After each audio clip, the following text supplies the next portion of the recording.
Hello, and welcome to another beautiful story for kids and families. In this world of dreams and adventures, we share tales that touch the heart, teach gentle lessons, and inspire the imagination. Are you ready? Let's discover today's story together. Nino the Squirrel Learns to Share.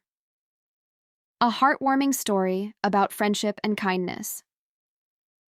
In a peaceful forest full of tall trees and singing birds, lived a little squirrel named Nino.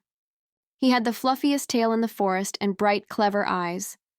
But more than anything else, Nino loved collecting nuts.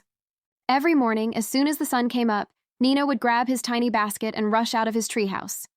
He climbed trees faster than the wind, jumping from branch to branch, collecting acorns, chestnuts, hazelnuts, and anything else he could find.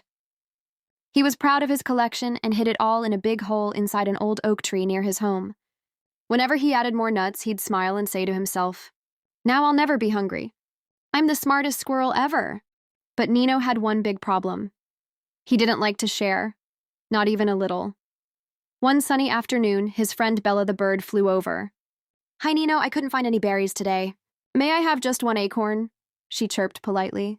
Nino quickly blocked the hole and replied, "No, Bella. I worked hard for these." "You should have looked earlier." Bella flew away, sad and quiet. Then came Leo the rabbit, hopping gently. "Hey, Nino, my little sister is sick. Do you think you could spare a chestnut for her?" Nino frowned. "Sorry, Leo, these are mine. Maybe try the other side of the forest." Leo sighed and left, holding his empty basket. As days passed, Nino's pile of nuts grew higher and higher. He counted them every night, proud of how rich he was becoming. But he also noticed he was spending more and more time alone.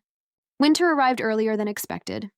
The trees lost their leaves, the ground was frozen, and white snow covered the forest. Nino stayed warm inside his tree, surrounded by food. But outside, his friends were struggling. Bella the bird was hiding under a leaf, too weak to fly. Leo was shivering while trying to comfort his hungry sister. Even Max the little bear, who was always brave, had run out of honey. Nino looked out of his window and felt a strange, heavy feeling in his heart. His warm home felt cold. His mountain of nuts didn't seem exciting anymore. For the first time, he felt lonely. The next morning, he did something he had never done before. He opened the door wide and shouted, "Bella, Leo, Max, please, come in." At first, no one moved. Then Bella fluttered her wings and flew toward him. Leo and Max followed behind.